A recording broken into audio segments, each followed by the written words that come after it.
dirijan oración para arrancar.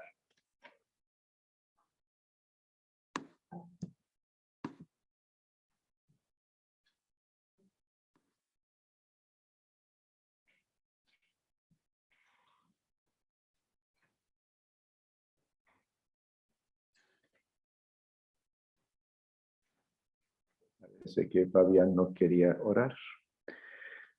¿Está bien? No todos están en condiciones de oración. Ahorita acaba de ingresar nuevamente. Bueno. Fabián, ¿está ahí?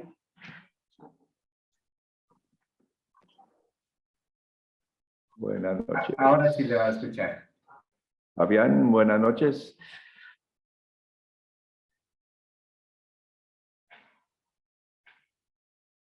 Bueno, ¿qué tal si optamos por otro? Eric Briones, ¿estás en condiciones para orar? Por favor. Buenas noches, queridos hermanos. Gracias. Oremos. Te damos gracias, Padre bendito, por esta oportunidad que nos das de reunirnos nuevamente. En tu nombre, Señor, te rogamos que nos bendigas, que nos ayudes con una mente abierta y un corazón, Señor, deseoso de aprender más y conocer más de tu palabra. Te rogamos tu bendición sobre nuestro pastor y nuestros hermanos que están acompañando en esta noche. En el nombre del Señor Jesús, amén. Amén. Muchas gracias. La palabra evangelio significa buenas noticias, la buena nueva, ¿no es cierto? Las buenas noticias. Pero para que haya buenas noticias, primero hay que entender las malas noticias. Y allí llegamos esta noche en Génesis capítulo 3. Tenemos la entrada a este mundo de la maldad, del pecado. Y vamos a hablar de eso esta noche y también de la solución al problema. Pero espero que podamos captar bien lo que nos está diciendo el Señor. Vamos a empezar en Génesis capítulo 2, en el versículo 8, donde tenemos el ambiente en que llegó la maldad, porque todo estaba muy bonito, todo estaba perfecto, ¿no es cierto? El Señor había creado todo, había dicho que todo le parecía bien, todo salió bueno y muy bueno. Y estamos en capítulo 2, versículo 8, y dice: Jehová Dios plantó un huerto en Edén y al oriente, y puso allí al hombre que había formado. Y Jehová Dios hizo nacer de la tierra todo árbol delicioso a la vista y bueno para comer. También el árbol de vida en medio del huerto y el árbol de la ciencia del bien y del mal. Y salía de Edén un río para regar el huerto. Y de allí se repartía en 4 brazos. Versículo 15. Tomó pues Jehová Dios al hombre y lo puso en el huerto de Edén para que lo labrara y lo guardase, para que lo cultivara y lo cuidara.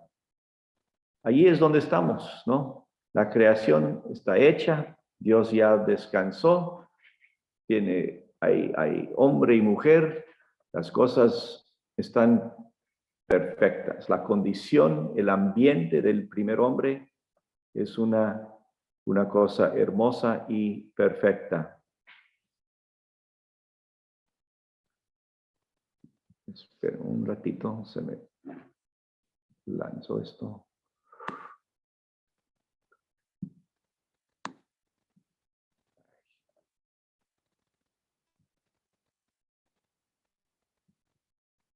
No se vayan. Ya viene. Ahí está. Okay. ¿Y qué pasó? ¿Qué pasó aquí en el huerto? El hombre tenía la responsabilidad de arreglar, de cuidar, de cultivar, de labrar. En versículo 15 lo dice: tomó Jehová Dios al hombre y lo puso en el huerto, en el jardín, para que lo labrara. Era su trabajo, era su principal trabajo. el trabajo no es parte de la caída, de la condenación, de la maldición, como vamos a ver después de un tiempo.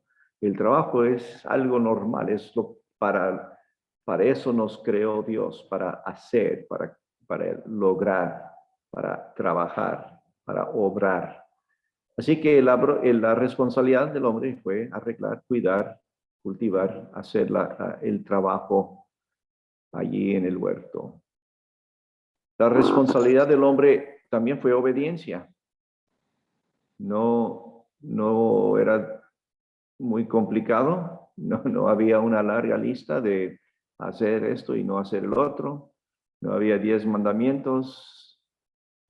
Dice versículo 16, y mandó Jehová Dios al hombre diciendo, de todo árbol del huerto podrás comer, sin embargo, del árbol de la ciencia, del bien y del mal no comerás, porque el día que de él comieres, ciertamente morirás. Puedes comer de todos los árboles, pero del árbol del conocimiento del bien y del mal no deberás comer. Hay muerte segura. Una sola regla había. Una sola regla. Y luego entendemos dónde estamos, el ambiente, la responsabilidad que tenía el hombre de trabajar y obedecer. Y luego llega el tentador. Vemos en Isaías capítulo 14, versículo 12, ¿cómo caíste del cielo, oh lucero, hijo de la mañana? Cortado fuiste por tierra, tú que debilitabas a las naciones, tú que decías en tu corazón, subiré al cielo en lo alto junto a las estrellas de Dios. Levantaré mi trono y en el monte de testimonio me sentaré a los lados del norte. Sobre las alturas de las nubes subiré y seré semejante al Altísimo.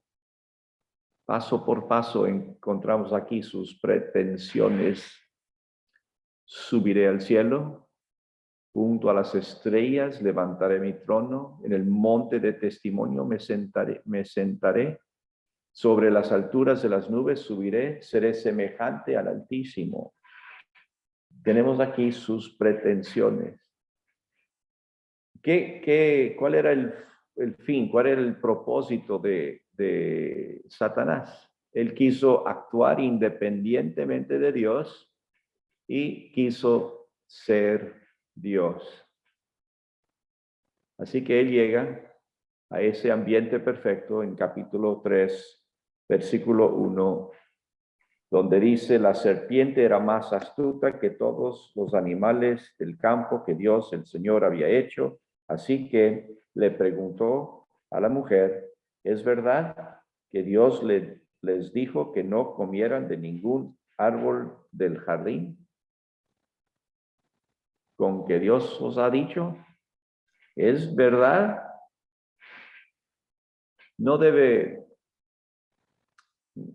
pensar que la serpiente en aquel entonces, en el estado edénico, en el estado de Edén, era un animal que se arrastraba sobre su pecho, porque vemos eso más luego como el efecto de la maldición que cayó sobre la serpiente. Así que antes seguramente no arrastraba sobre su pecho. La criatura que se prestó a cumplir los propósitos de Satanás pudo muy bien haber sido la más hermosa de toda la creación, con excepción al hombre. La más astuta de todas las otras criaturas, con excepción del hombre. Fue en la serpiente que Satanás apareció por primera vez como un ángel de luz, como dice 2 Corintios 11. Si comparamos Génesis 3 con Apocalipsis 12 y 2 Corintios 11, escuchen estos tres pasajes. 3:1 dice, pero la serpiente era astuta más que todos los animales del campo que Jehová Dios había hecho, la cual dijo a la mujer, con que Dios has dicho, no comáis de todo árbol del huerto. Y luego en Apocalipsis 12, 9 dice, y fue lanzado fuera del gran dragón, la serpiente antigua, que se llama Diablo y Satanás, el cual engaña al mundo entero. Fue arrojado a la tierra y sus ángeles fueron arrojados con él. Segunda Corintios 11, 3. Pero temo que como la serpiente con su astucia engañó a Eva, vuestros sentidos sean de alguna manera extraviados de la sincera fidelidad a Cristo. Muy interesante la comparación de Satanás en su estado físico aquí en la tierra. ¿De dónde se derivó el pecado? Sabemos que Dios no es el creador del pecado, porque Santiago nos dice en capítulo 1, versículo 13, cuando alguno es tentado, no diga que es tentado de parte de Dios, porque Dios no puede ser tentado por el mal, ni él tienta a nadie, sino que cada uno es tentado cuando de su propia concupiscencia es atraído y seducido. Versículo 15. Entonces la concupiscencia, después que ha concebido, da a luz el pecado. Y el pecado, siendo consumado, da a luz la muerte. Amados hermanos míos, no erréis. 17. Toda buena dádiva y todo don perfecto desciende de lo alto, del Padre de las luces, en el cual no hay mudanza, ni sombra, ni variación. Dios no es el creador del pecado.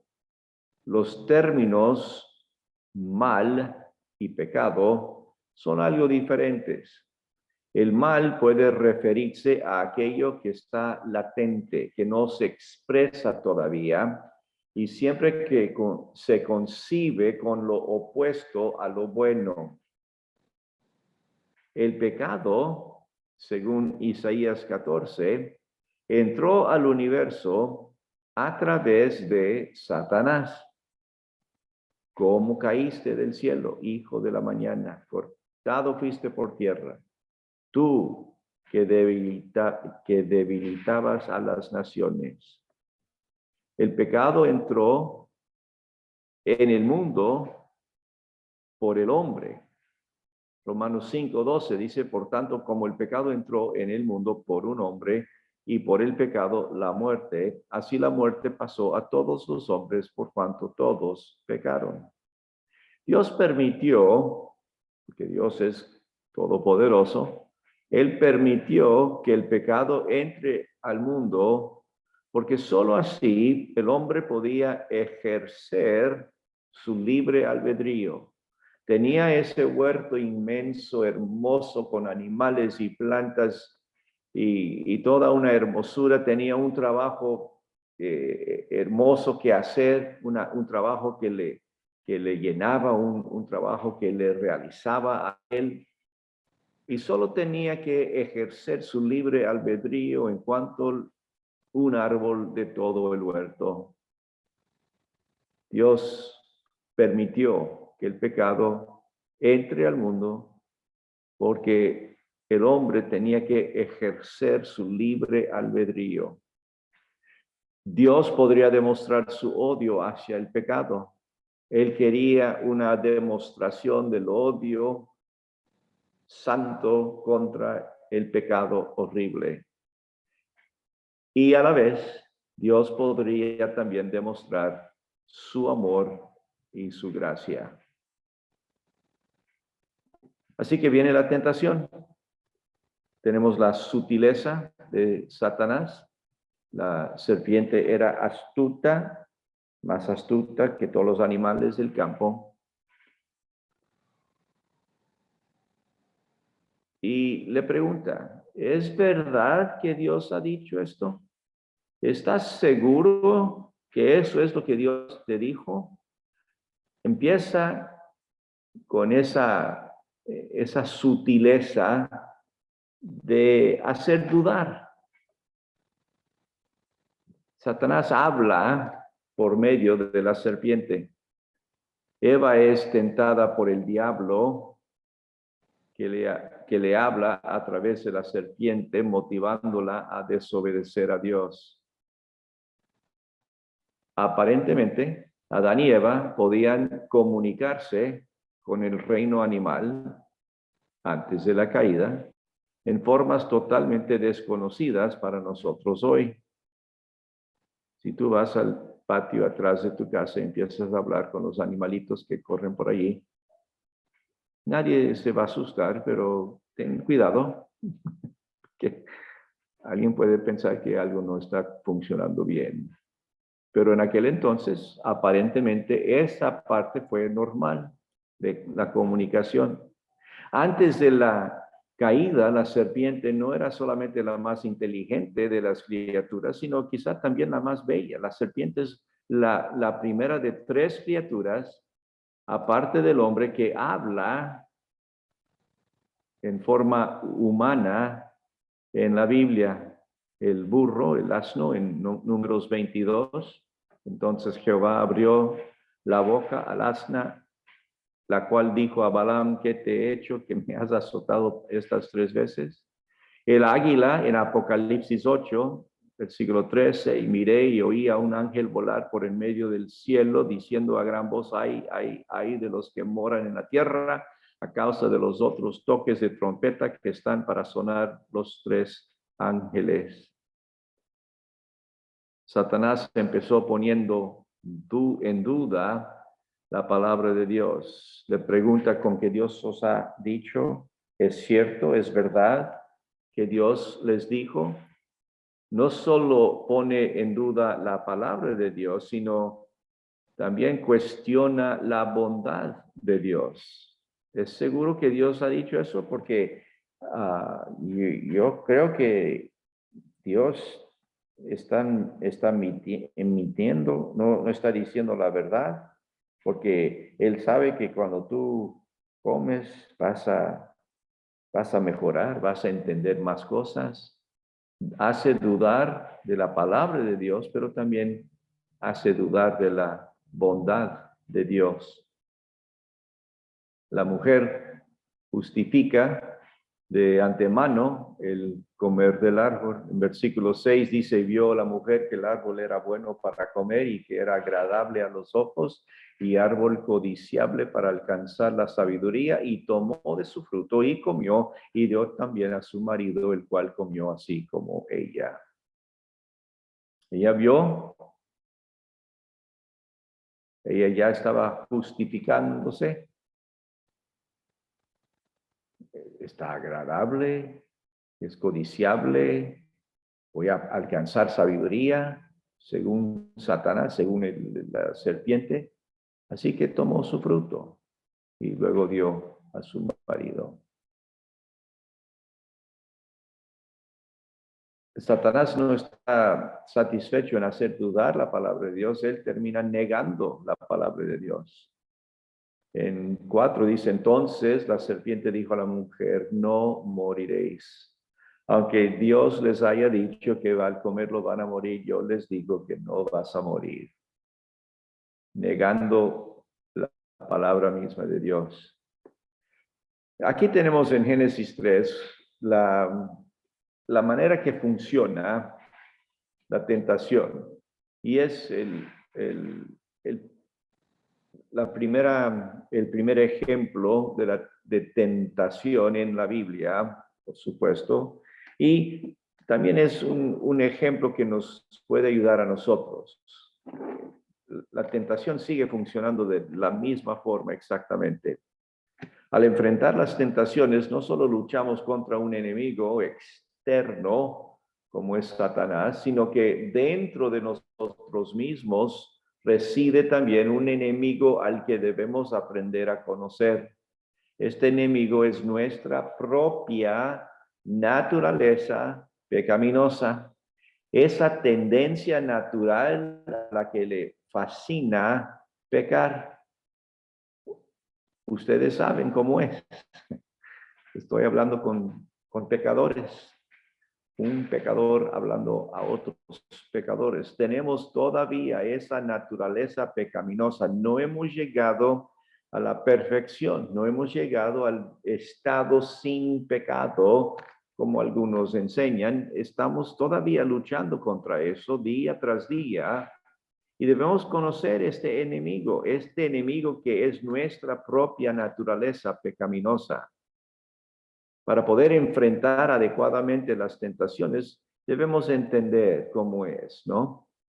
El apóstol Juan dice en capítulo 2 de la primera epístola, 1 de Juan 2, versículo 15, no améis al mundo ni las cosas que están en el mundo. Si alguno ama al mundo, el amor del Padre no está en él. Porque todo lo que hay en el mundo, los deseos de la carne, los deseos de los ojos y la vanagloria de la vida, no provienen del Padre, sino del mundo. El mundo pasa y sus deseos, pero el que hace la voluntad de Dios permanece para siempre. En esta descripción, el apóstol Juan nos da los deseos de la carne y luego los deseos de los ojos y luego la vanagloria de la vida. En Génesis 3 tenemos a Eva siguiendo el mismo ritmo, la misma cronología. Los deseos de la carne, ella vio que el árbol era bueno para comer. Los deseos de los ojos y que era agradable a los ojos. La vanagloria de la vida y el árbol codiciable para alcanzar la sabiduría. De la misma forma, el Señor Jesucristo, nuestro Señor, aquí en la tierra, siendo Dios, tuvo que pasar por la tentación. En Mateo 4 tenemos el relato de cómo sucedió la tentación después del tiempo de ayunar y antes de arrancar su ministerio, pasó por la área de tentación en la misma cronología. Los deseos de la carne, versículo 3 de Mateo 4, di que estas palabras se conviertan en pan. Deseo de la carne, el pan. Los deseos de los ojos, y le mostró todos los reinos del mundo y la gloria de ellos, en versículo 8. Y la vanagloria de la vida, échate abajo, a sus ángeles mandará cerca de ti. Tenemos las mismas tres áreas de tentación: deseos de la carne, deseos de los ojos y la vanagloria de la vida. En el caso de Eva, ella fue al árbol, aparece el tentador. En el caso de Jesucristo, en Mateo, tenemos el orden de la tentación como histórico, y en Lucas tenemos el orden moral, de acuerdo con 1 de Juan. Adán fue tentado en un jardín hermoso. Cristo fue tentado en un desierto seco e inhóspito. En Génesis 3:5 dice, Satanás dice, sino que sabe que Dios, que el día que comáis de él, serán abiertos vuestros ojos, seréis como Dios, sabiendo el bien y el mal.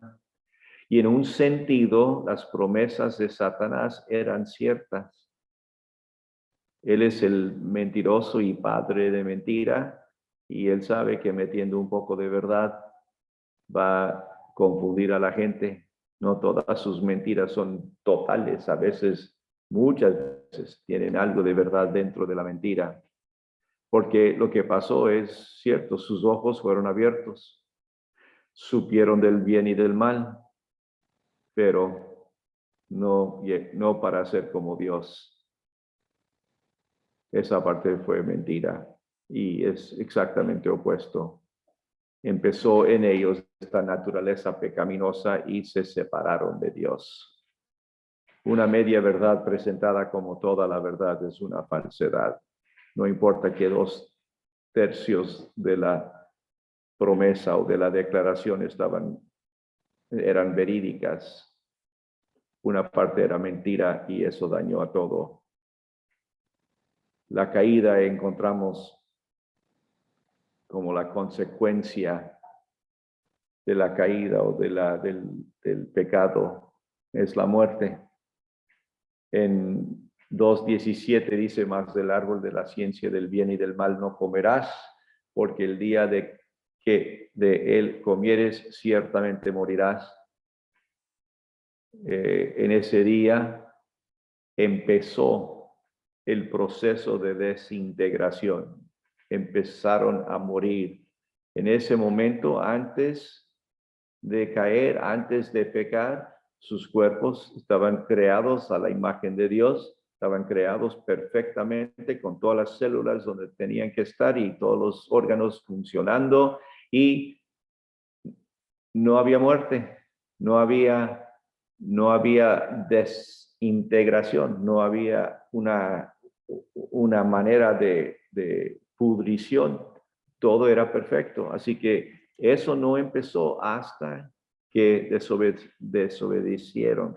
El proceso de desintegración empezó la muerte física y luego la muerte espiritual. Pasó en ese momento, separados de Dios, es la muerte espiritual. Efesios 2:1 dice: y Él os dio vida a vosotros cuando estabais muertos en vuestros delitos y pecados. Estábamos muertos, ¿cómo? Cuando estábamos muertos espiritualmente, según Efesios 2. Y la muerte eterna, separados permanentemente de Dios. La separación eterna empezó allí. La muerte eterna. Apocalipsis 20 dice, versículo 6: bienaventurado y santo el que tiene parte en la primera resurrección. La segunda muerte no tiene potestad sobre estos, sino que serán sacerdotes de Dios y de Cristo y reinarán con él 1000 años. Y la muerte y el Hades fueron lanzados al lago de fuego. Esta es la muerte segunda. Sí, Cadera, tienes tu mano arriba. ¿Tienes una pregunta? Sí, buenas noches, pastor. ¿Verdad? En Génesis 2:17, antes de que creara a la mujer, le dice a Adán que el día que de él comieres ciertamente morirá. Entonces, voy a decir en estas palabras, o sea, la condenación vino cuando Adán comió, no cuando Eva comió. Si no comía Adán, no hubiese habido condenación.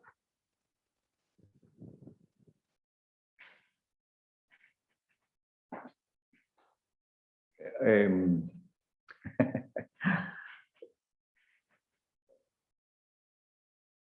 a ver.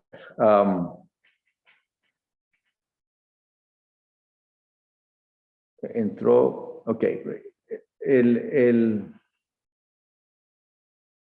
Cronológicamente, Eva comió primero, pero desde un punto de vista, como dice el autor, la perspectiva teológica, Adán es el quien es declarado como el pecador original. Porque Adán era la cabeza de la raza humana y por consiguiente responsable de sus acciones. Así que, a ver, decir que ella, que la maldición no vino cuando ella comió, sino cuando él, creo que es un punto muy, es todo, no tiene base, porque no pasó y no podemos regresar y ver qué hubiera pasado. La verdad es que pasó muy rápido, no es que ella comió y después de 3 días le dio a él estaba por allí, estaban gozando del todo y ella fue la que pecó primero cronológicamente, pero él asumió la responsabilidad, primero porque él también comió, pero también porque él era la cabeza de la raza, ¿no?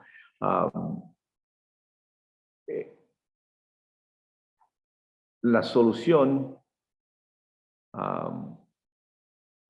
Bueno, en 1 Timoteo 2:14 dice, y Adán no fue engañado, sino que la mujer, siendo engañada, incurrió en transgresión.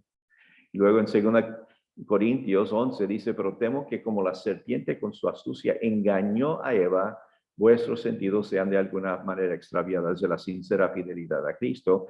Pero luego en Romanos 5, donde tenemos el tratado de la salvación, la gran tesis de la teología de la salvación, dice, por tanto, como el pecado entró en el mundo por un hombre y por el pecado la muerte, así la muerte pasó a todos los hombres por cuanto todos pecaron. Aquí no está usando la palabra hombre como opuesto a mujer, sino en el sentido genérico, la humanidad, porque la muerte no pasó solamente a los hombres, sino a toda la humanidad, porque todos pecaron, los hombres y las mujeres. No creo que, bueno, no sé cómo más contestar esa pregunta. La solución que da el hombre es primero esconderse, ¿no? Vio en Génesis 3:7, entonces fueron abiertos los ojos de ambos, conocieron que estaban desnudos, entonces cosieron hojas de higuera y se hicieron delantales. Vieron intentaron esconderse por su desnudez, no sabían que estaban desnudos antes, porque no había bien y mal para diferenciar. Habían ido en contra del plan de Dios y se dieron cuenta de su desnudez y querían esconderse. Se hicieron delantales de hojas de higuera. Pero también querían esconderse de la presencia de Dios. Oyeron la voz de Jehová Dios que paseaba en el huerto al aire del día, y el hombre y su mujer se escondieron de la presencia de Jehová Dios entre los árboles del huerto. Cuando pecamos, tratamos de escondernos de Dios, de la Biblia, de la iglesia, de otros cristianos, de las autoridades. Queremos escondernos. Es lo que hizo el hombre. Fue su reacción al pecado. Y también intentan vestirse con esos delantales de hojas de higuera.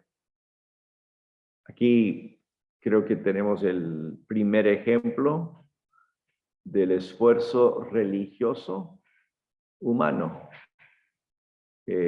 Había un problema y vamos a ver cómo lo solucionamos con nuestra propia astucia, nuestra propia imaginación. La religión es un intento de vestirnos a nosotros mismos de justicia aparte de la justicia de Cristo.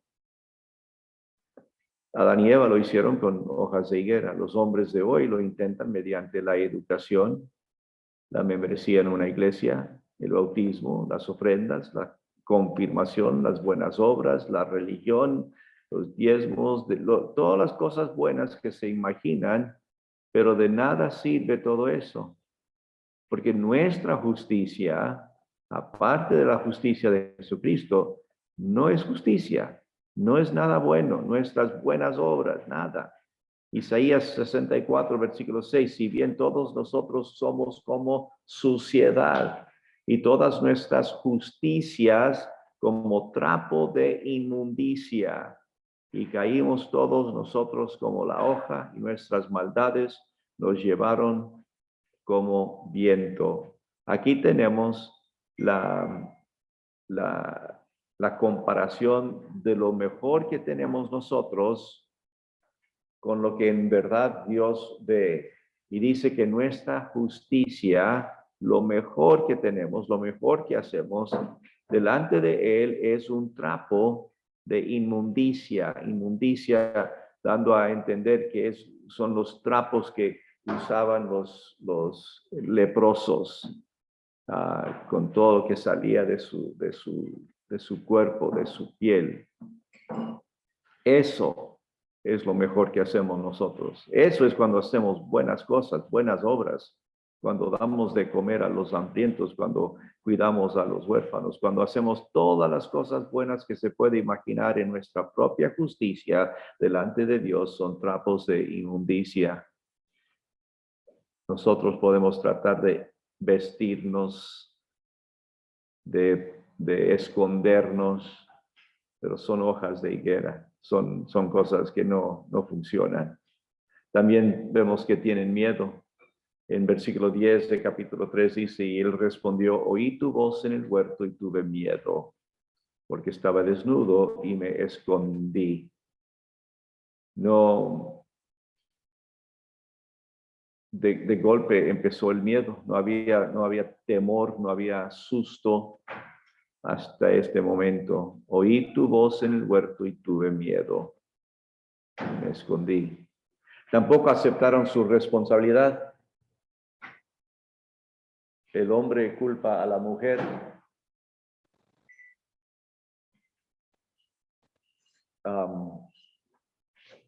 En Génesis 3:12, y el hombre respondió que la mujer que me diste por compañera me dio del árbol.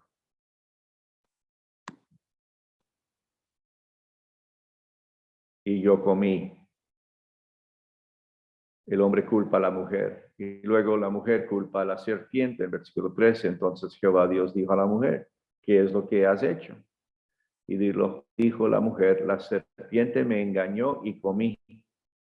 Indirectamente ambos están culpando a Dios, ya que Él fue el creador de la serpiente, ¿no es cierto? Así que terminan culpándole a Dios mismo por su pecado. Tenemos los detalles aquí, creo que son especialmente cuando comparamos las áreas de tentación que pasaron allí con Eva, en el huerto de Edén, son las mismas descritas por el apóstol Juan en su primera carta y son exactamente lo mismo que pasó con Jesucristo en el desierto. Son detalles muy necesarios, muy importantes para poder entender cómo es el pecado, cómo llegó el pecado, qué pasa y por qué pasó todo esto. Pero la buena noticia es que no termina aquí, porque si hay malas noticias, el Señor también nos da buenas noticias, nos da una promesa, nos da la capacidad de empezar a desarrollar la esperanza dentro de nosotros, sabiendo que aquí no termina todo, hay esperanza todavía para lo que nos queda adelante. En Génesis 3, aquí estamos ya en el siguiente capítulo, si están siguiendo en sus manuales, el Redentor prometido, empezando con el versículo 15 y adelante, tenemos la manera de tratar con el pecado. Dios trata con el pecado con y a través de su propia santidad, su santidad. Hay un quíntuple juicio sobre el pecado, 5 facetas de este juicio, 5 fases del juicio sobre el pecado. Primero sobre el hombre, versículo 17 de Génesis 3, y al hombre dijo, por cuanto obedeciste a la voz de tu mujer y comiste del árbol de que te mandé diciendo no comerás de él, maldita será la tierra por tu causa. Con dolor comerás de ella todos los días de tu vida. Con dolor. Aquí la sentencia de juicio sobre el pecado empieza con este juicio muy específico sobre el hombre. Va a haber cansancio en el trabajo, va a haber problemas en el trabajo, va a haber dolor, vas a doler cuando trabajas. Es interesante que Dios maldice a la serpiente, maldice a Satanás, maldice a la tierra, pero no maldice a la humanidad. Mire lo que dice. No está maldiciéndole a él.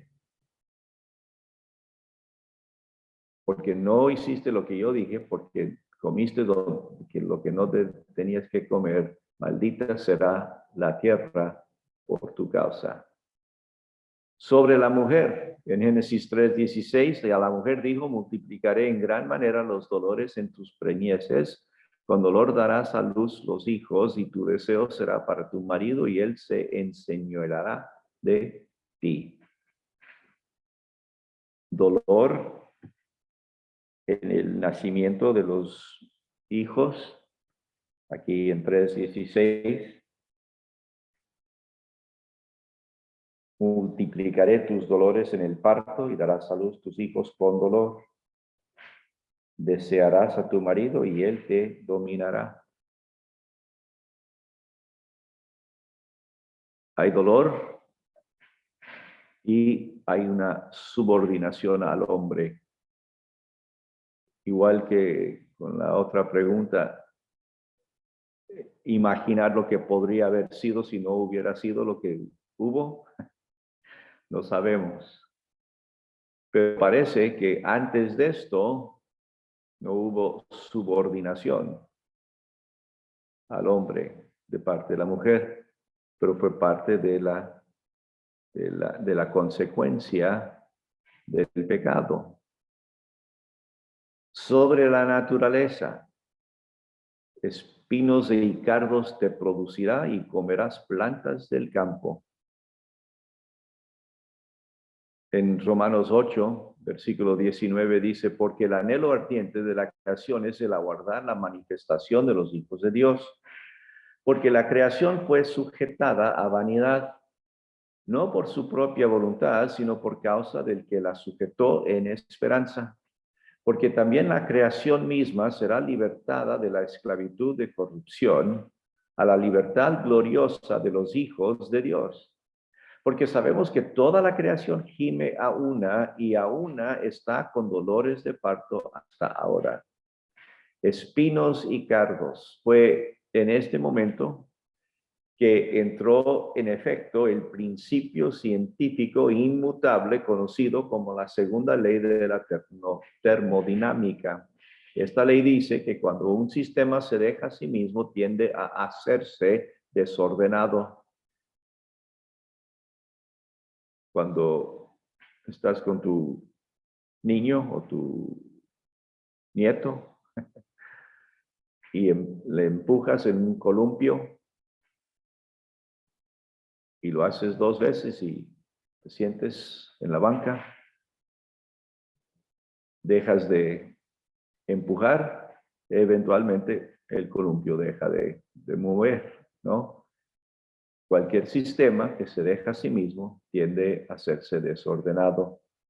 Los espinos y cardos no hubo al principio, fue parte del resultado del pecado. También hubo una sentencia sobre la serpiente. En 14 dice, y Jehová Dios dijo a la serpiente, por cuanto esto hiciste, maldita serás entre todas las bestias y entre todos los animales del campo, sobre tu pecho andarás y polvo comerás todos los días de tu vida. Isaías 65:25 dice, el lobo y el cordero serán apacentados juntos y el león comerá paja como el buey y el polvo será el alimento de la serpiente. No afligirán ni harán mal en todo mi santo monte, dijo Jehová. Andará sobre su pecho y comerá el polvo de la tierra. Pero también hay un resultado para Satanás. En Génesis 3:15 dice, y pondré enemistad entre ti y la mujer, entre tu simiente y la simiente suya. Esta te herirá en la cabeza y tú le herirás en el calcañar. Sufrirá una herida mortal en la cabeza, eventualmente.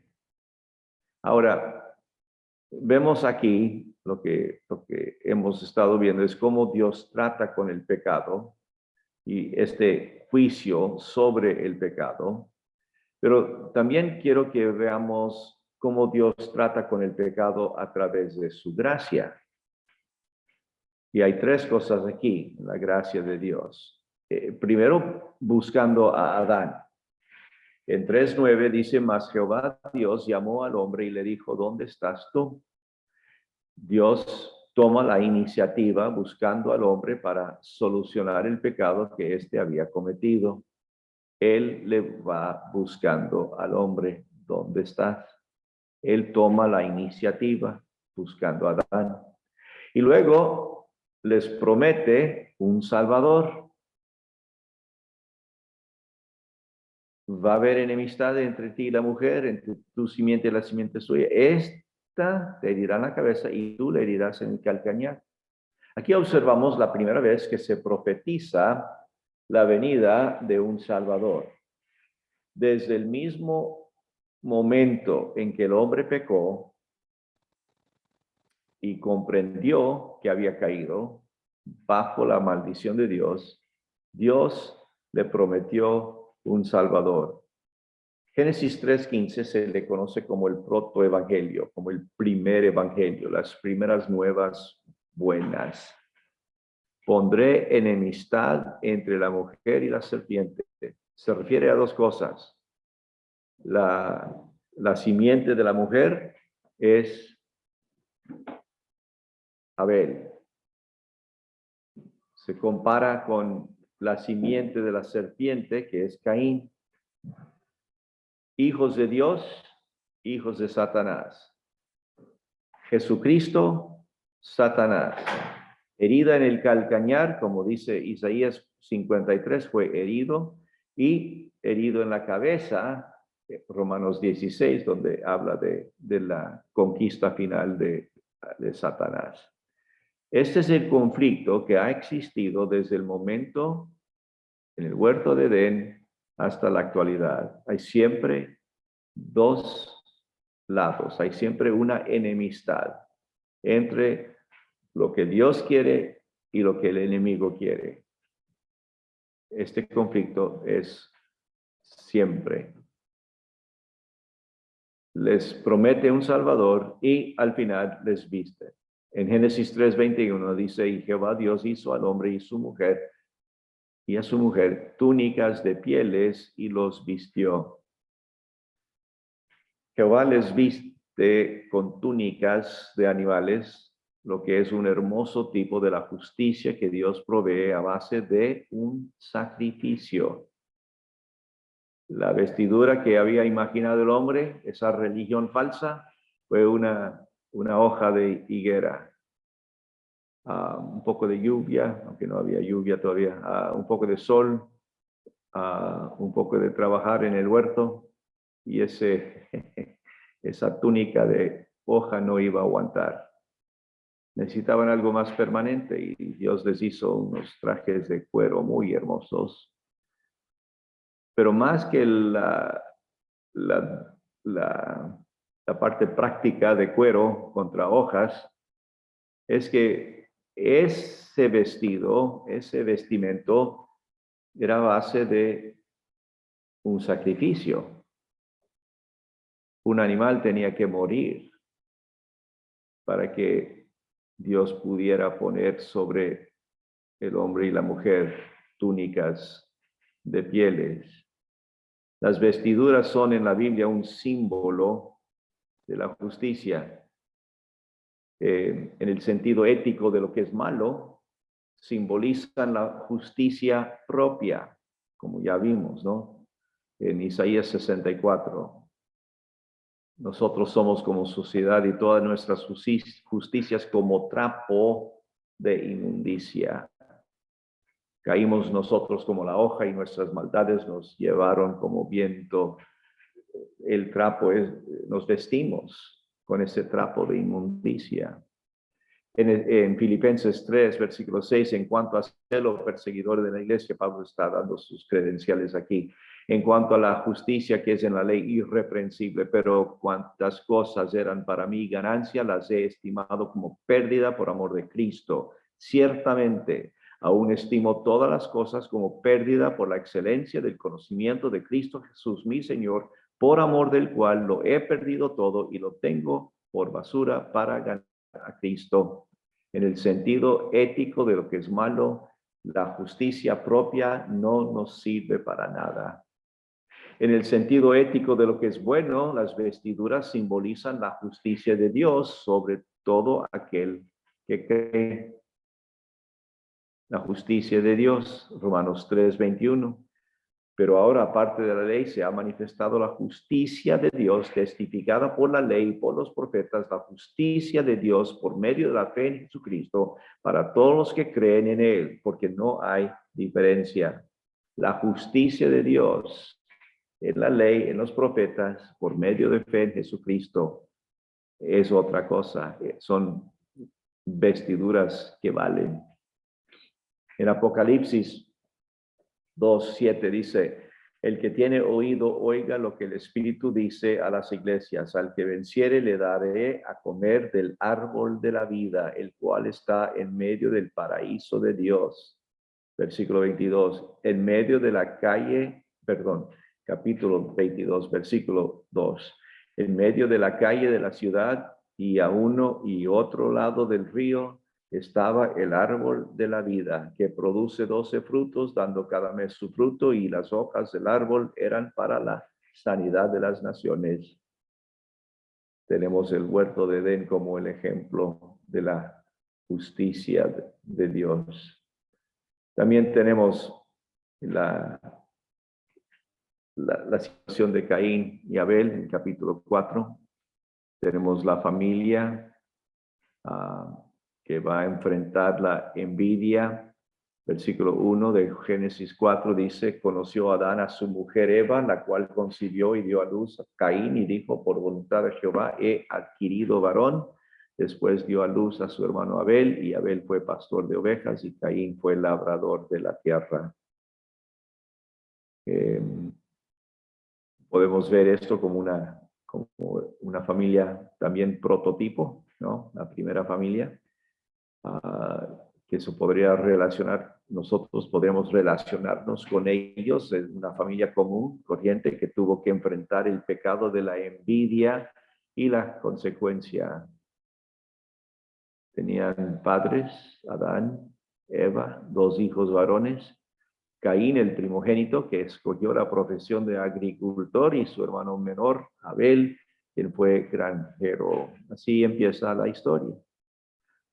Algunas características de estos 2 hermanos. Primero, el significado de sus nombres. Todos los nombres de la Biblia tienen significado.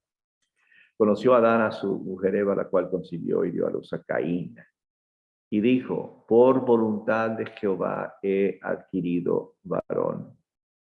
Después Abel, y Abel fue pastor de ovejas. Caín fue labrador de la tierra. Caín significa adquirido. Se miraba al niño como un don de Dios, un regalo de Dios.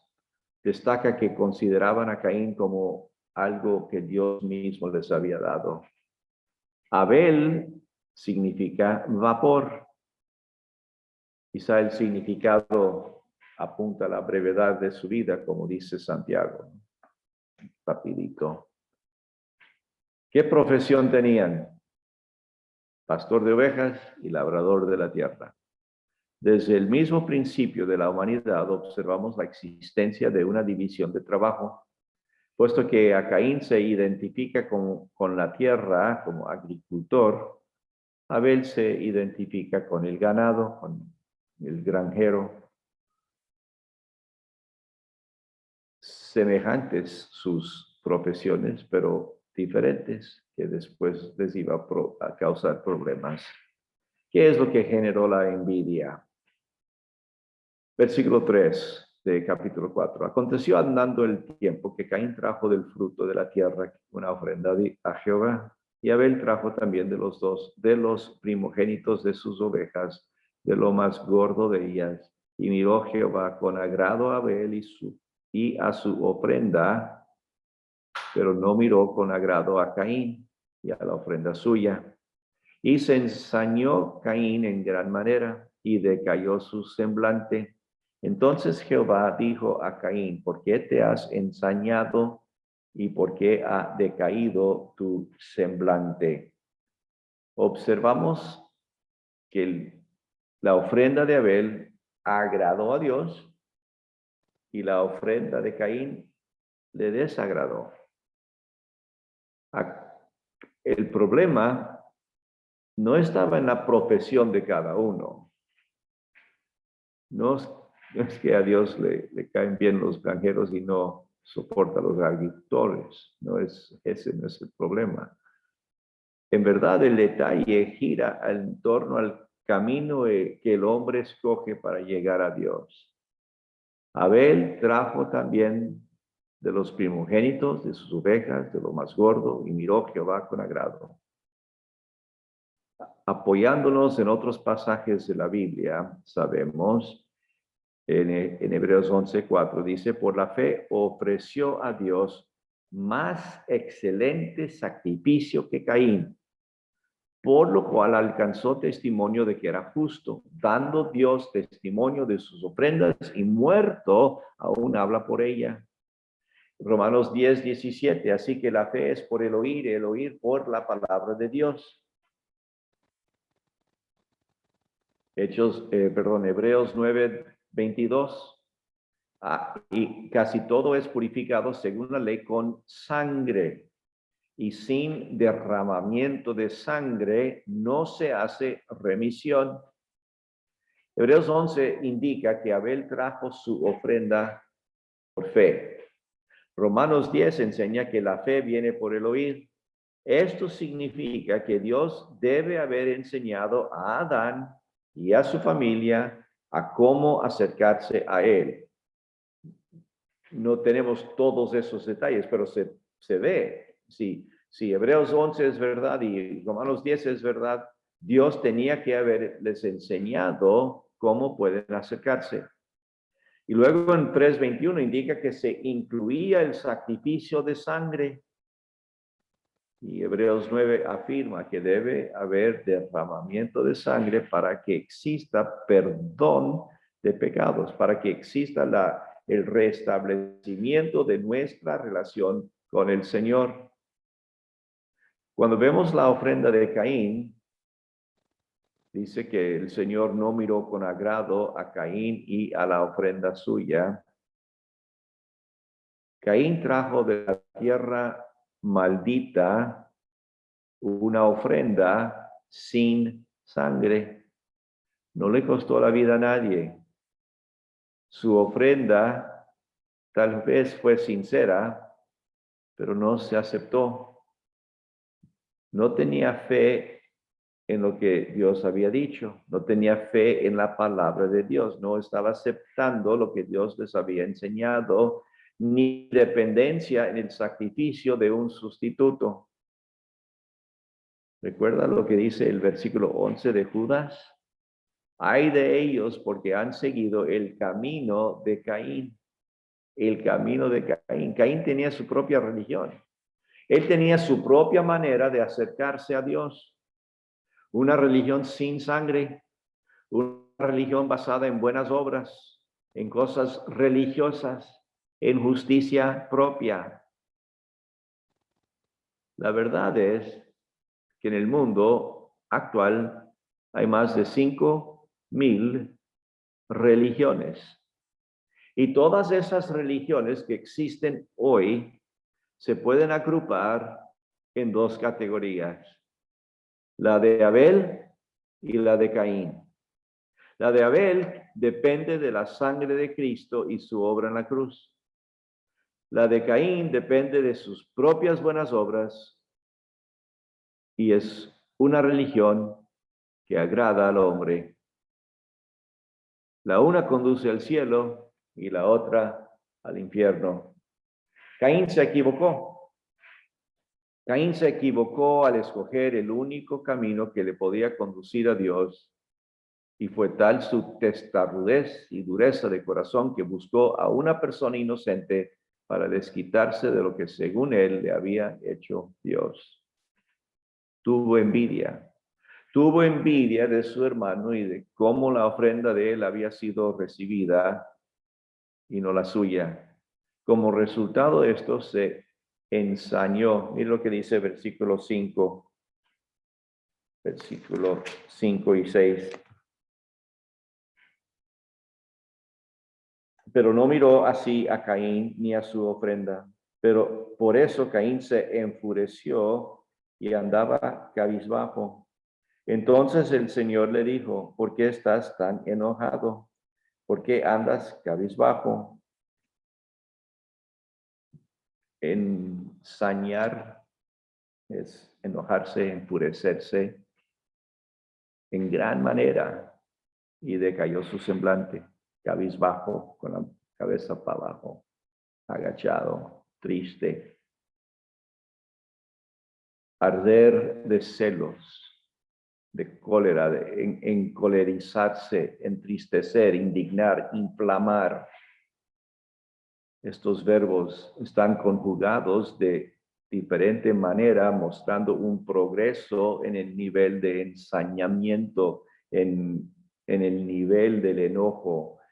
Se ensañó o se enfureció, y luego, ¿por qué estás tan enojado? ¿Por qué has hecho esto? Es una cosa que sigue, que progresa en su nivel. El enojo es así, ¿no es cierto? ¿Recuerdas la última vez que te enojaste?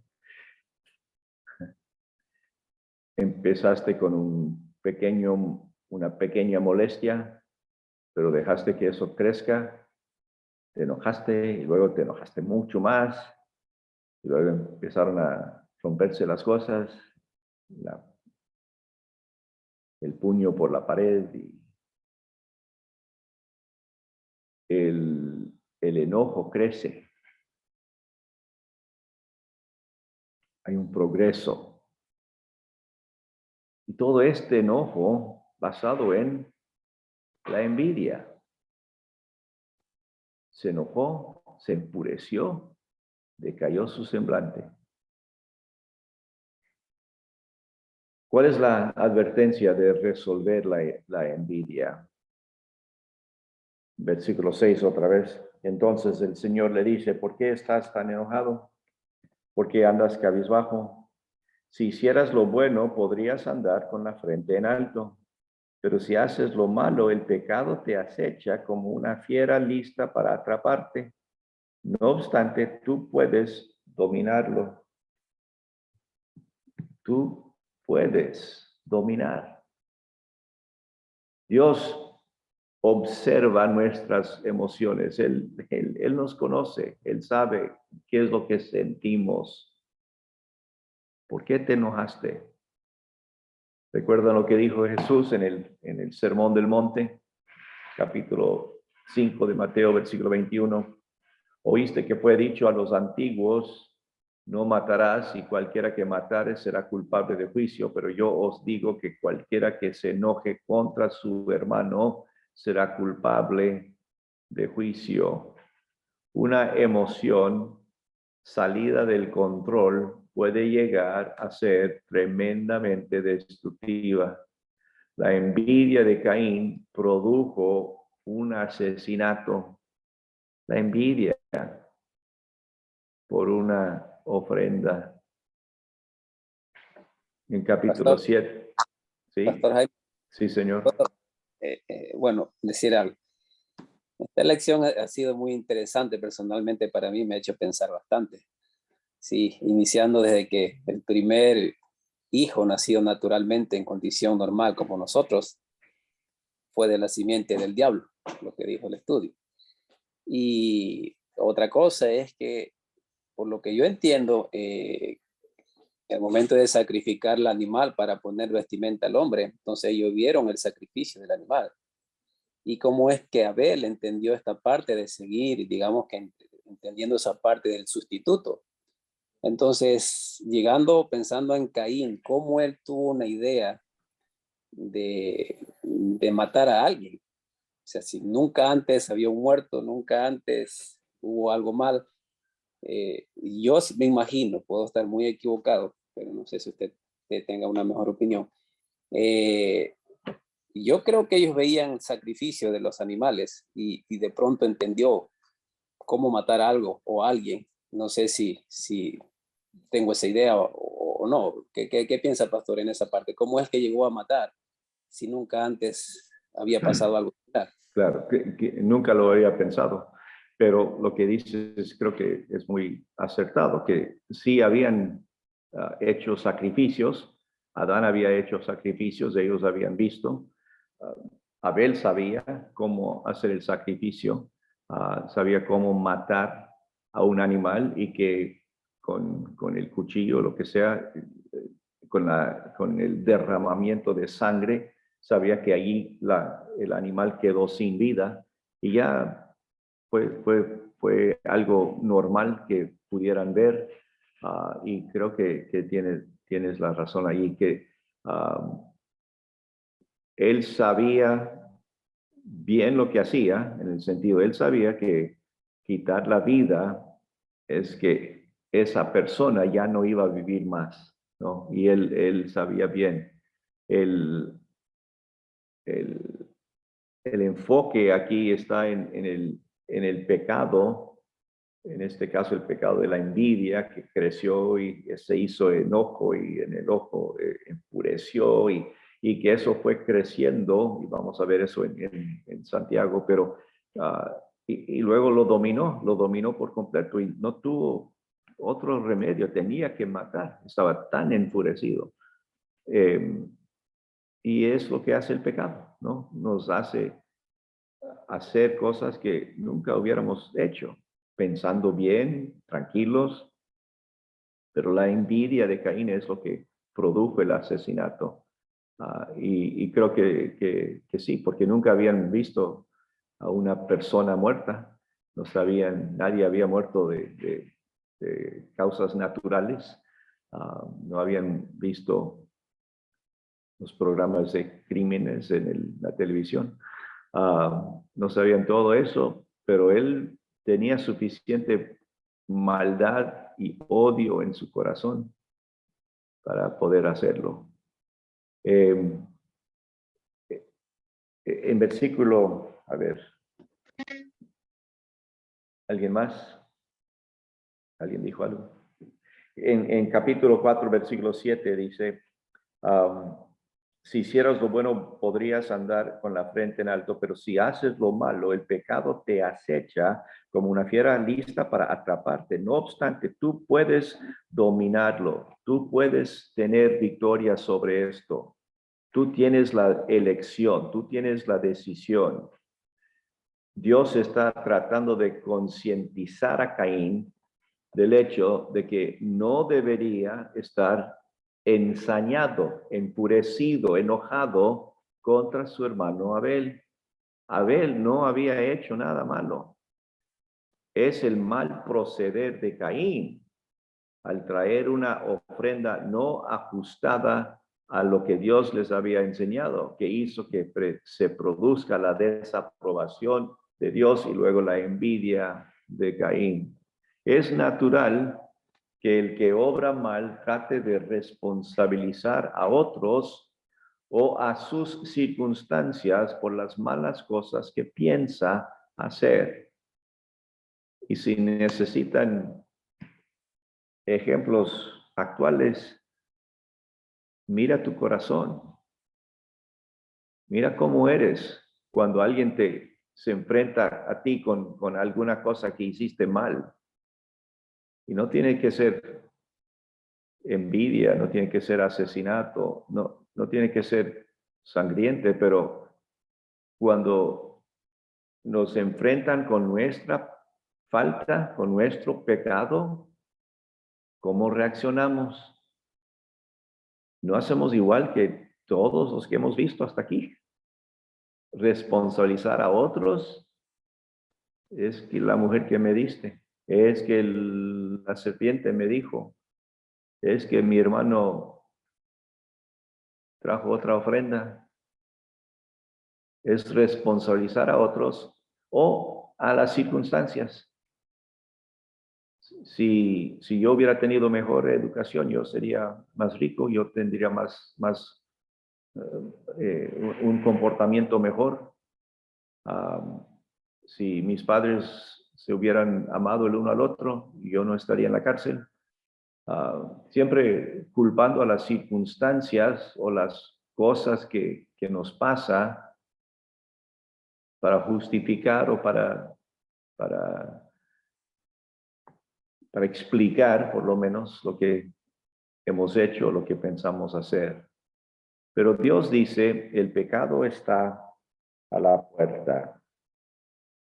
El pecado está a la puerta, haciendo referencia al pecador, al pecado de asesinar a su hermano. El pecado ya está llegando. El pecado te acecha.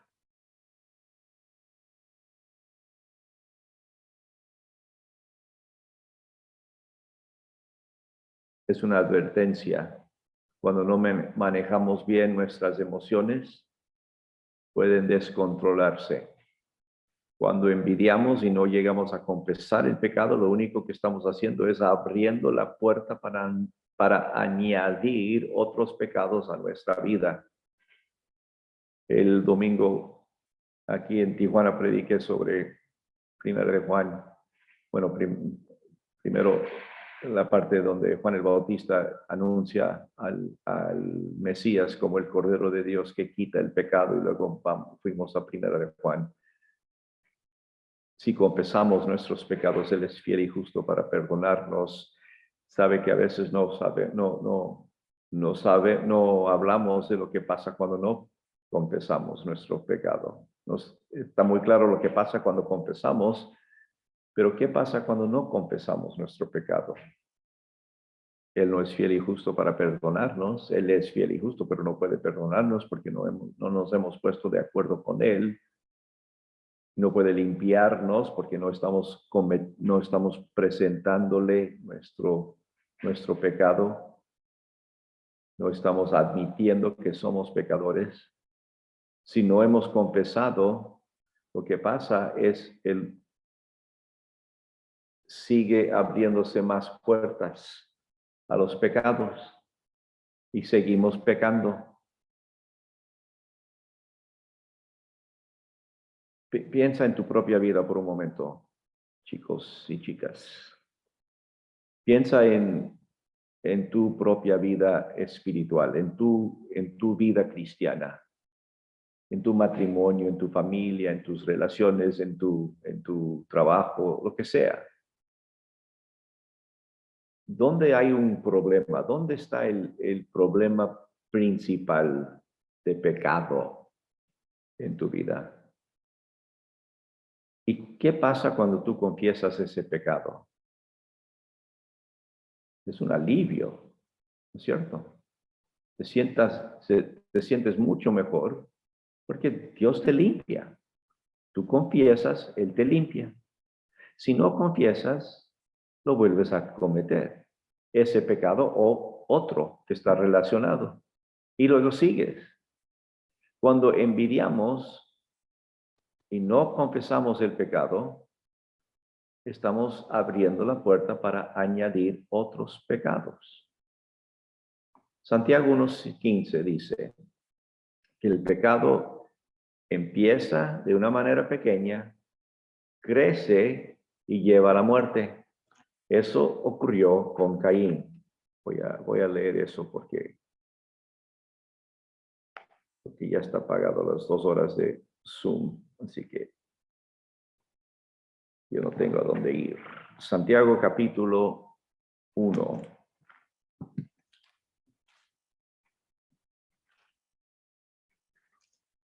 Santiago 1, versículo 15.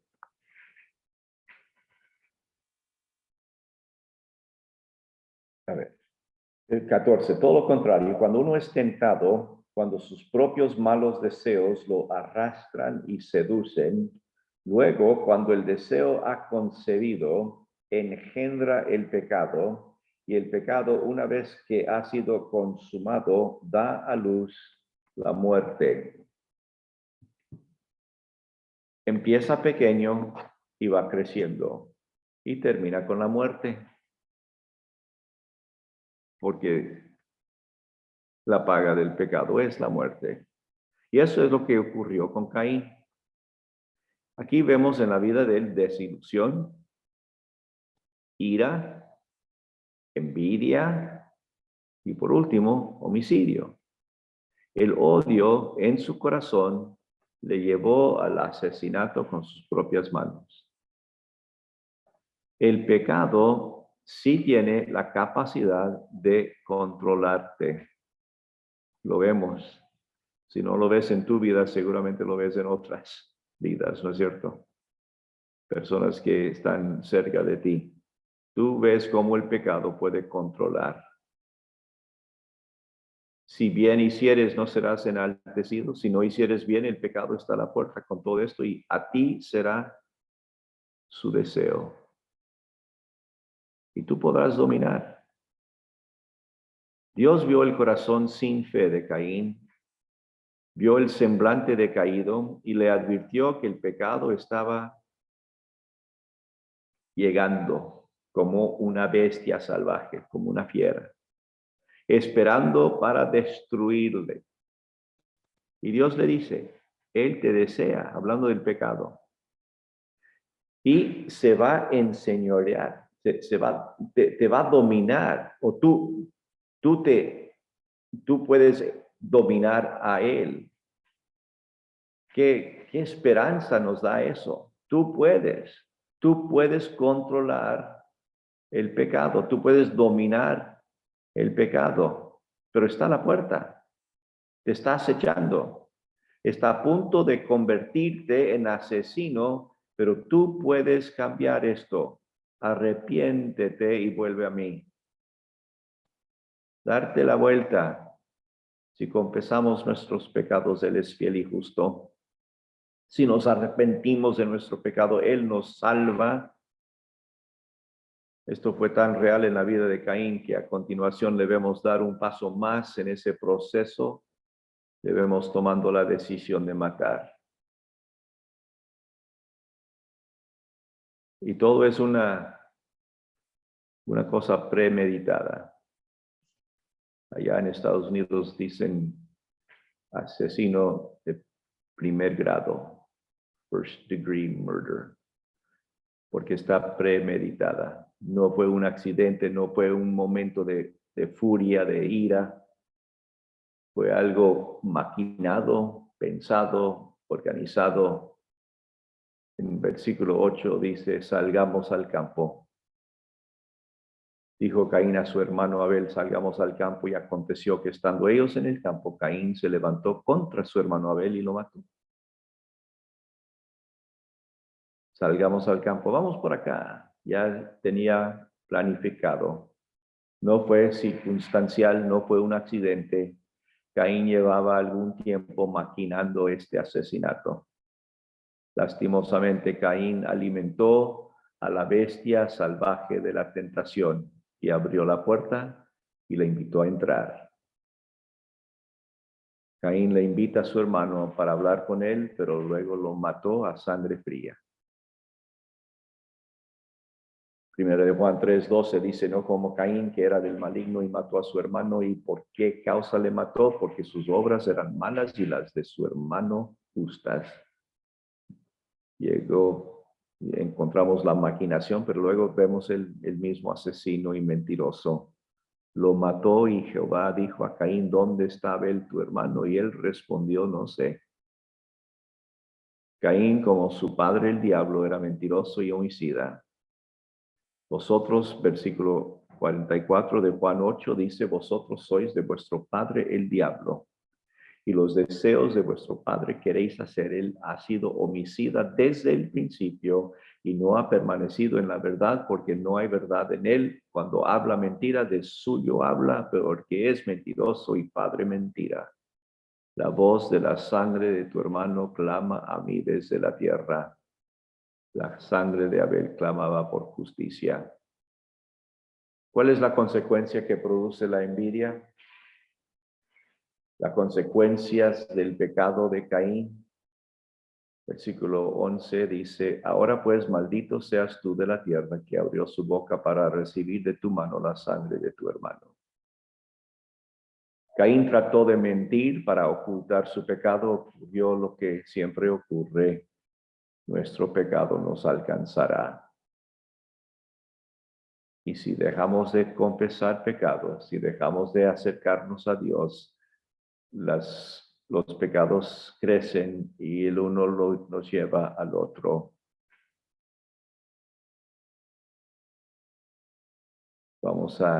Si hemos matado, no va a ser difícil mentir. Si hemos envidiado, no va a ser difícil robar. Dios maldijo a la serpiente y ahora maldice al hijo de la serpiente. Maldito seas tú de la tierra. Tuvo que vivir con la maldición de Dios sobre el resto de su vida. Vivió agobiado. Versículo 12 dice, cuando labres la tierra no te volverá a dar su fuerza. Errante extranjero serás en la tierra. La economía era agrícola, por supuesto, y ganadera. Así es que si la tierra no era productiva, esto demandaba un mayor esfuerzo para obtener los recursos necesarios para vivir. Esta consecuencia por su pecado tiene un efecto directo con el trabajo. Vivió como peregrino. Versículo 13, y dijo Caín a Jehová, grande es mi castigo para ser soportado. He aquí me echas hoy de la tierra y de tu presencia me esconderé y seré errante y extranjero en la tierra y sucederá que cualquiera que me hallare me matará. Vivir deambulando de un lado a otro. Pero él, como sus padres, le echó la culpa a Dios. Y luego vivió alejado de Dios. De tu presencia me esconderé. Su relación con Dios fue dañada. Se sentía con miedo, con temor. No podía ver en Dios a un ser bondadoso. No podía ver a Dios como amoroso. Su percepción era la de un Dios castigador del que debe huir y ocultarse. Vivió con temor y desesperación. Caín debió aprender a vivir con esa desesperación y aunque Dios por su gracia pone una señal en Caín para que no le maten como él lo había hecho, eso no eliminó la intranquilidad, el temor y la desesperación que le tocó vivir.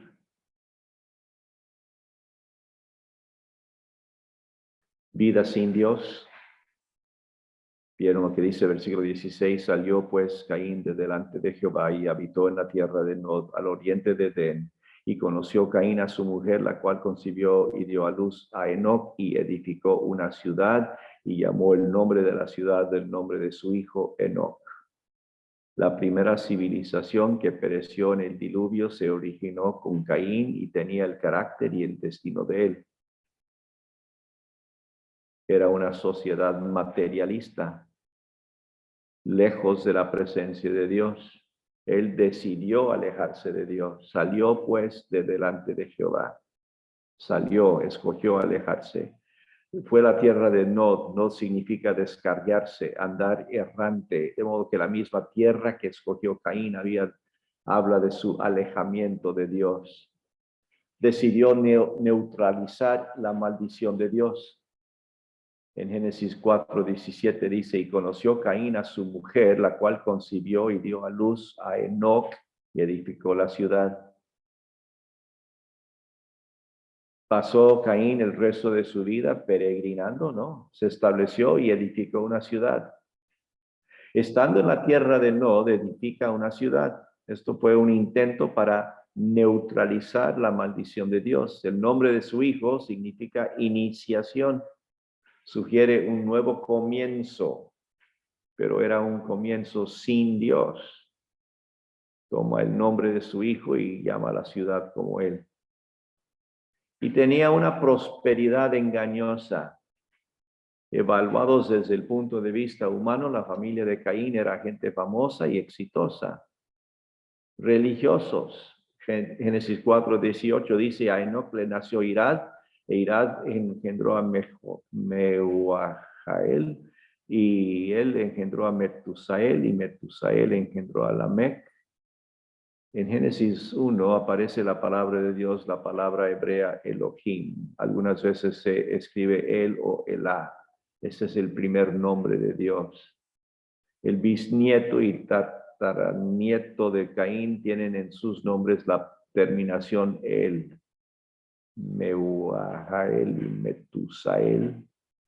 Muestra que el conocimiento de Dios fue preservado, pero desapareció pronto. Hubo gran desarrollo. Lamec tomó para sí 2 mujeres. El nombre de la una fue Ada y el nombre de la otra Sila, y Ada dio a luz a Jabal, el cual fue padre de los que habitan en tiendas y crían ganados, el padre de la ganadería. Vemos a Abel como pastor de ovejas, pero no fue sino hasta Jabal que se desarrolla la ganadería, y por esto es considerado el padre de la ganadería. Y también tenemos a Jubal, el padre de la música. En versículo 21, el nombre de su hermano fue Jubal, el cual fue padre de todos los que tocan arpa y flauta. La música, un arte precioso, tensión de las cuerdas de un arpa y los huecos en una flauta deben ser precisos para producir el sonido que producen. Jubal, padre de la música. Tubal Caín trabajaba con bronce y hierro, versículo 22. Sila también dio a luz a Tubal Caín, artífice de toda obra de bronce y de hierro, y la hermana de Tubal Caín fue Naama. Trabajaban con bronce, con hierro, y esto nos habla de la inteligencia y la habilidad. Tenían que tomar materiales, tenían que haber minería, luego debían producir calor para poder trabajarlos. Lamec tomó para sí 2 mujeres. Oíd mi voz, mujeres de Lamec, escuchar mi dicho, que un varón mataré por mi herida y un joven por mi golpe. Si 7 veces será vengado Caín, Lamec en verdad 70 veces 7 lo será. Lamec llegó a ser el primer polígamo con 2 mujeres, el primer escritor de himnos conocido. La expresión mi voz se refiere a un poema o himno, y el segundo homicida conocido, a un varón mataré. La civilización originada por Caín era aparentemente exitosa. Desarrollo agrícola, industrial, artes, grandes ciudades, pero lejos de Dios. Aparentemente todo estaba bien, porque los que están lejos de Dios no siempre parecen estar lejos de Dios. Parecía que la maldición de Dios a Caín no producía ningún efecto negativo, pero pocos años después, toda la familia de Caín terminaría aniquilada en el diluvio. Dios levantaría a Noé, descendiente de Set, el hijo que Dios dio a Adán y Eva después de Abel.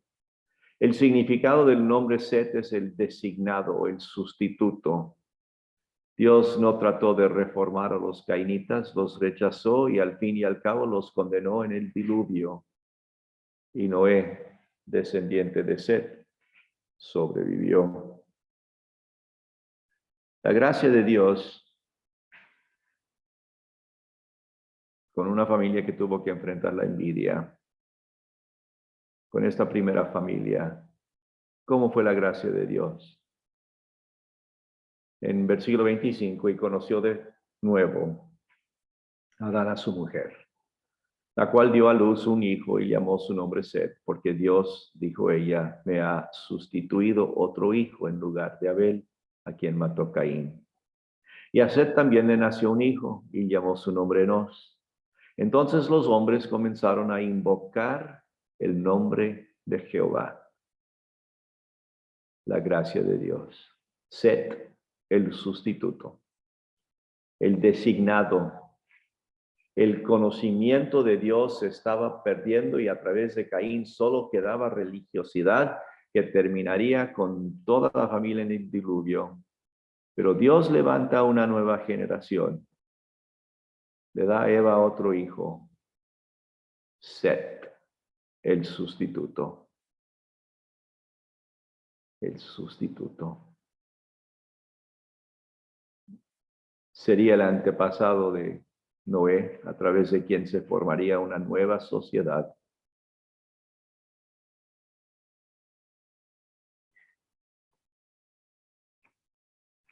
La muerte de Jesucristo es una muerte de sustituto. Él toma nuestro lugar. Se tomó el lugar de Abel en el plan de Dios para llegar a Noé, para salvar la humanidad. Probablemente nosotros no llegaremos a los extremos a los cuales Caín llegó. Nosotros no nos vamos a enojar tanto, envidiar tanto, que terminamos matando, asesinando a un hermano. Pero recordemos, todo empezó por tener envidia. Todo pecado grande y complicado y asqueroso y horrible empieza con un pecado pequeño, no confesado. ¿Me escucharon? Empieza pequeño. Pero no es tan grande la cosa. Yo conozco a otros cristianos que pecan peor que yo.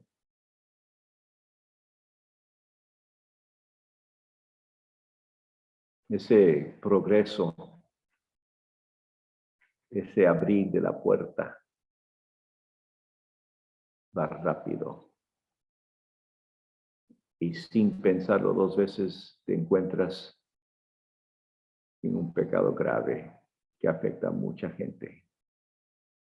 Así que mi sugerencia para mis queridos estudiantes en esta noche: busquemos lo que hay en el corazón nuestro. Y si hay una maldad, si hay un pecado, aunque sea un pecado pequeño según tu perspectiva, confiésalo. Confiésalo esta noche. Permita que el Señor te limpie completamente.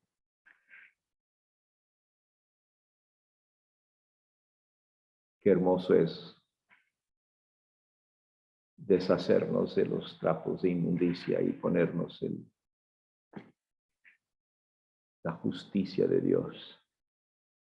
Qué bonito es limpiarnos de la suciedad de nuestro propio corazón y permitir que Dios haga su obra en nosotros. No quiero que esta clase sea solo datos de creación y ciencia, y quiero que sea práctico para tu vida. Y lo más práctico para tu vida en este momento es confesar, porque si confesamos nuestros pecados, Él es fiel y justo para perdonarnos y limpiarnos. Confiese ese pecado, esa pequeña envidia, esa pequeña comparación que haces con otros hermanos, esa jactancia o esa arrogancia, lo que sea. Yo no conozco tu corazón, ese no es mi trabajo. Pero sí quiero ayudarles. Envidia. ¿Qué hay? Confesemos. Padre, te doy gracias por tu palabra, te doy gracias por el relato claro y conciso, detallado de esta primera familia con quienes nosotros todos nos relacionamos. Y somos parte de esa familia a través de Adán y luego Set y eventualmente Noé. Tú nos has protegido, nos has permitido conocerte, vivir la vida cristiana y nos damos cuenta esta noche que los pequeños pecados no confesados pueden destruirnos. Así que yo pido que esta noche cada uno de los estudiantes aquí en este aula nos sinceremos contigo, confesando el pecado y permitiendo que tú tengas libertad para limpiarnos. Y que esta noche sea una noche de paz en nuestra vida. Y que nos des clara enseñanza para el futuro. Nos muestres el camino por el cual debemos andar. Que tú sigas obrando en nosotros. Gracias, Señor, por permitirnos este tiempo juntos. Hoy te pido tu bendición en la aplicación y el entendimiento de tu palabra en cada una de las personas aquí esta noche. En el nombre de Jesucristo, nuestro Salvador, nuestro sustituto, te damos gracias. Amén y amén. Gracias, jóvenes y no tan jóvenes. Que Dios les bendiga mucho, que podamos crecer en el conocimiento de la palabra y la apropiación de ella.